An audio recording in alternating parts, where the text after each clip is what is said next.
आज हम लोग जनरेटर्स के बारे में पढ़ेंगे। एसी जनरेटर्स और डीसी जनरेटर्स। जनरेटर मतलब जो जनरेट करे, ठीक है। और अल्टरनेटिंग करंट या दूसरा मैकेनिकल डायरेक्ट करंट। तो जो मैकेनिकल वर्क है उसको इलेक्ट्रिकल एनर्जी में कन्वर्ट करने वाली जो डिवाइस होती है दैट इज जनरेटर। यहाँ पर जनरेटर का मतलब बिजली पैदा करने वाला। तो बिजली पैदा होने के लिए हमें कुछ करना पड़ेगा। जो इंतजाम करेंगे, जो काम किया जाएगा दैट इज मैकेनिकल वर्क। और जो आउटपुट है वो इलेक्ट्रिसिटी है। तो कैसे होता है इसको समझते हैं, बहुत एंजॉयबल है। हम एसी जनरेटर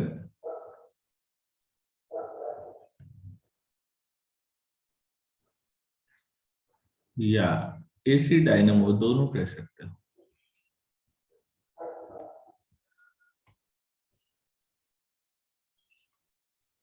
और फिर इसी में नाम मात्र का बदलाव करके डीसी के बारे में जाना। तो बच्चों ऐसा कुछ डिफिकल्ट चीज है नहीं। सपोज ये एक मैग्नेट है, नॉर्थ पोल, और ये एक साउथ पोल। तो जाहिर सी बात है मैग्नेटिक फील्ड लाइन नॉर्थ से साउथ की ओर होंगी। और अगर ये काफी क्लोज है तो हम ये मानेंगे कि मैग्नेटिक फील्ड लाइन इस डायरेक्शन में फ्लो हो रही है। ठीक हो। दूर होने पे तो ऐसा भी हो सकता था कि कुछ तो सीधी जाएंगी, कुछ ऐसे जाएंगी। हमें पता ऐसे पढ़ा था हमने।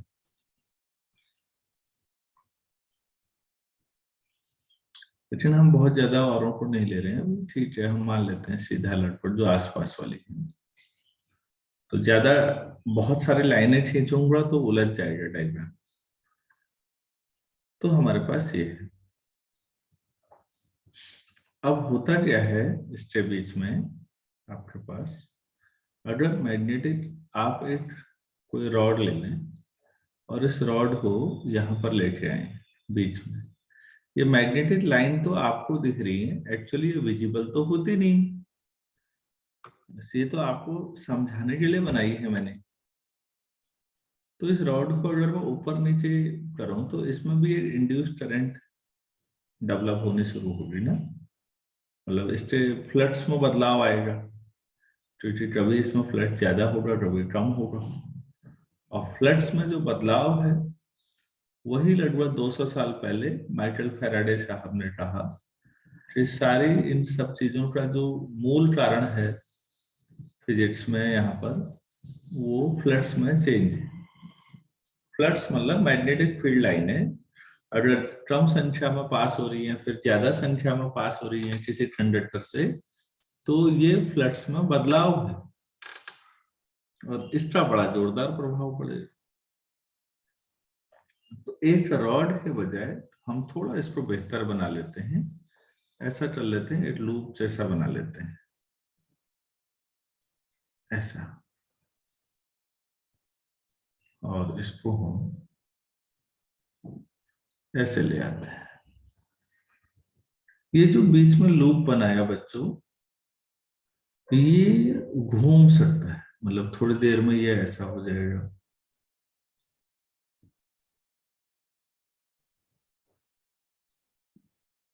आप YouTube पे एनिमेशन पे कई वीडियो देखेंगे तो ये रोटेट हो सकता है। तो हम इसको सपोज इसी डायरेक्शन में रोटेट कर देते हैं, पूरा रोटेट होता रहेगा। अब रोटेट होगा तो इससे पास होने वाला जो फ्लक्स होगा उसमें बदलाव होगा। अभी तो आप ये देखो मैग्नेटिक फील्ड लाइन भी है और इस लूप का जो एरिया है वो ए है, मान लो बीच में जो रेक्टेंगुलर शेप में मानते हैं हम उसको ए मान लो। तो फाइव जो होता है बी डॉट ए होता है, या बी ए कॉस थीटा, बी और ए के बीच का। तो बी की डायरेक्शन तो मैंने एरो से दिखाई रखी है ये। अब ए देखना है।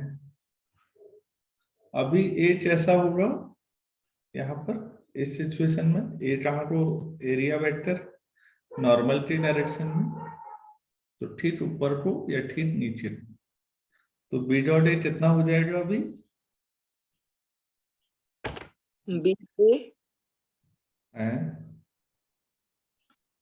क्योंकि जो एरिया वेक्टर है वो नॉर्मल की डायरेक्शन में थी, तो ये कितना हो गया? 90 फिर डिग्री। 0 हो जाएगा। तो बी डॉट ए या बी ए cos फाई कितना आ जाएगा? 0। 0। तो इसका मतलब इस समय कोई फ्लक्स इससे पास नहीं हो रहा। अब इसको समझिए आप, थोड़ी देर में मैग्नेट ऐसे होंगे, ये बनाया बीच वाला, ये बी तो ऐसे ही है, एरिया वेक्टर मान लो ऐसा आ गया, अभी एंगल 90 नहीं है, कुछ है, तो फिर कुछ है तो क्रॉस उसका लेंगे और कुछ आ जाएगा। एंगल है तो फिर थीटा। हाँ, तो कुछ 5 फ्लक्स आ जाएगा। मैग्नेटिक फ्लक्स मैक्सिमम से किस समय पास होगा? जिस समय ये कॉइल बिल्कुल वर्टिकल आ जाएगी, इससे ज्यादा फील्ड लाइन पास होनी शुरू हो जाएंगी नॉर्थ से साउथ। सोचो, क्या सोच पा रहे हैं आप लोग? जब जो एरिया वेक्टर होगा यानी जो लूप होगा वो मतलब एक तरह से कहें तो पैरेलल होगा बी की डायरेक्शन में, यानी कि उसी डायरेक्शन में होगा, तो फिर cos 0 1 होता है, तो उस टाइम पे फाई जो होगा सबसे ज्यादा होगा बी ए। बिल्कुल।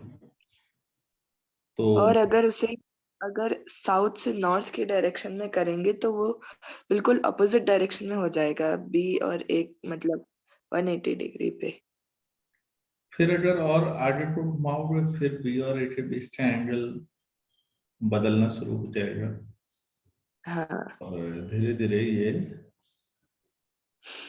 तो आपको ये समझ में आया होगा कि फ्लक्स में बदलाव हो रहा है। पहले इस समय जो सबसे पहला वाला डायग्राम है जहां पर मैंने सही का निशान लगाया है, अभी फ्लक्स 0 है। फिर जब जो हमारी कॉइल है वो वर्टिकल हो जाएगी जिस समय, तो वहां पर फ्लक्स मैक्सिमम होगा। कॉइल फिर वहां से रोटेट होगी, तिरछी हो जाएगी, तो फ्लक्स फिर कम होना शुरू हो जाएगा, और कॉइल फिर हॉरिजेंटल हो जाएगी नीचे, तो फ्लक्स फिर 0 हो जाएगा। फिर ऐसे बढ़ता रहेगा ना रोटेशन में, बार बार ऐसा। तो कोई कॉइल अगर यहाँ पर है तो फ्लक्स का वेरिएशन देखिएगा। कॉइल पहले हॉरिजेंटल थी तो फ्लक्स 0 था,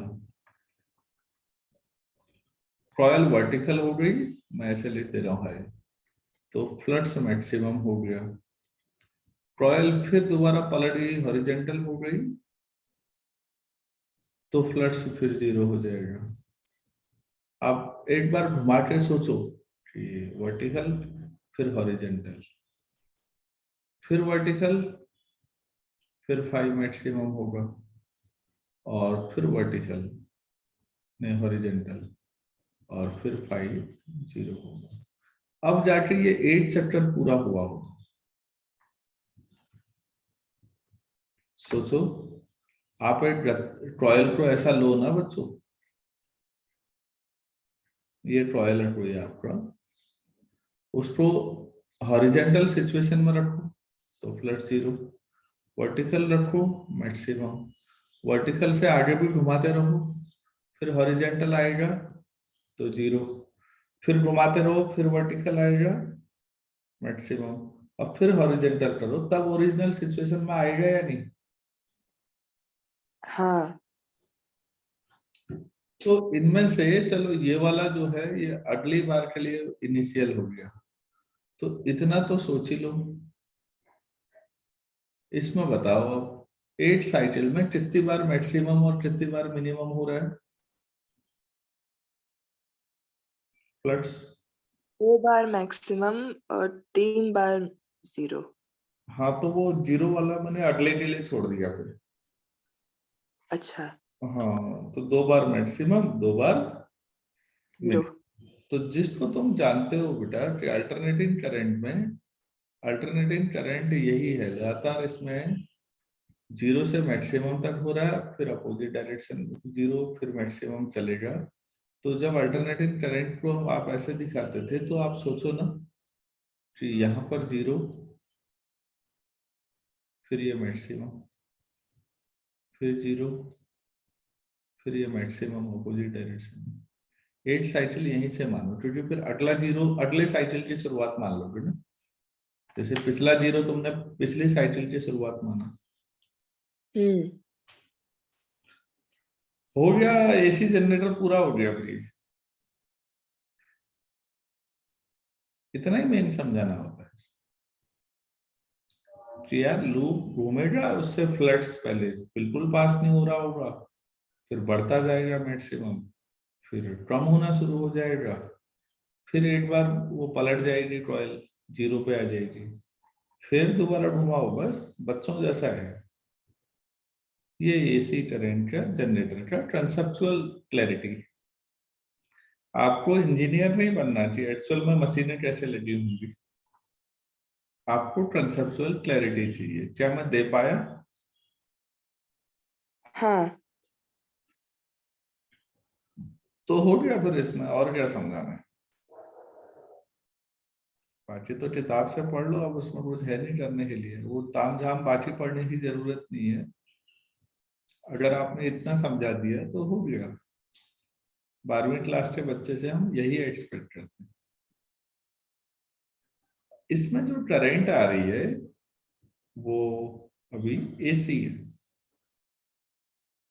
तो इसमें जो फ्लक्स में बदलाव आएगा वो लगातार हम लोग देख रहे हैं। तो हमने सोचा कि हम क्योंकि घुमा रहे हैं और अब घुमाने का रेट भी देखना पड़ेगा। तो जो एंगुलर वेलोसिटी है, मान लो ओमेगा है, तो टी टाइम में जो घूमा वो ओमेगा टी, और इसी को हम थीटा बोलते हैं कई बार, तो एंगल को।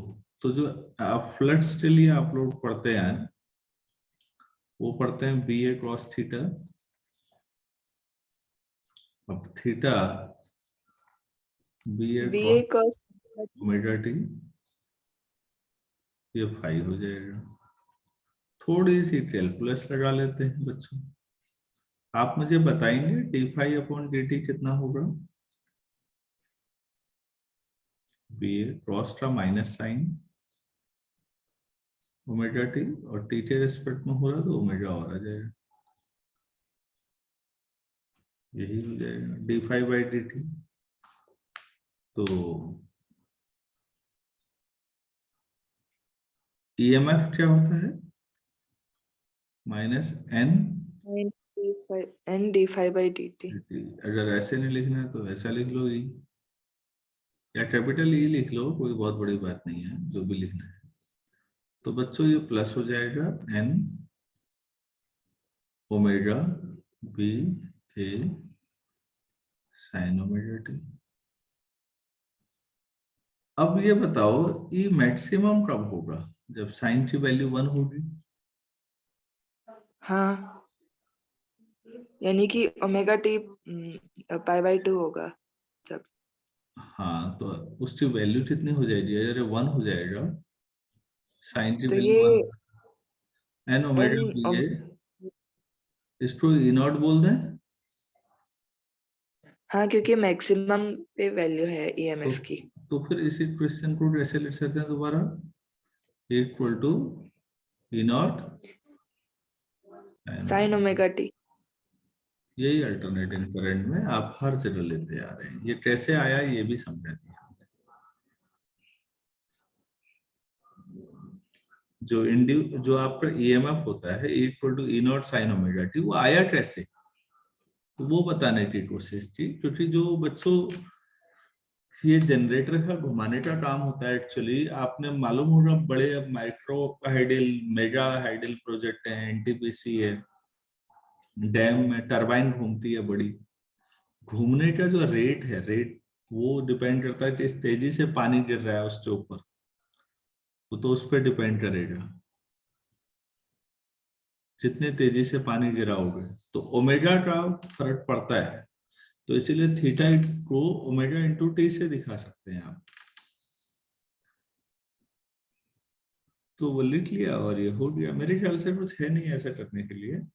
तो ईएमएफ इस टाइप का अपने आप ही आ जाता है, जो आपने पूरे चैप्टर में यूज भी किया है, कोई कहने वाली बात ही नहीं है इसमें। तो एसी जनरेटर क्या होता है और उससे एक साइनोसॉइडल ईएमएफ कैसे डेवलप होता है, उसका कंसेप्चुअल क्लैरिटी दे पाया मैं आप लोगों को, या कोई डाउट है? आ गया समझ में। बच्चों, मैं दूसरा आपको कहूंगा कि इसी में डीसी आप लोग खुद पढ़ेंगे अपनी किताबों में, ज्यादा तामझाम की जरूरत नहीं है। डीसी जनरेटर और एसी जनरेटर में कंसेप्चुअली कोई अंतर नहीं होता, वहां भी यही होता है। बस ये तो लास्ट में उसमें भी, तो उसमें लेकिन जैसे हमने यहाँ पे ओमेगा टी मानते हैं हम थीटा को, वहां पे थीटा को थीटा ही मानेंगे। है ना, ओमेगा टी ही रहेगा। अच्छा।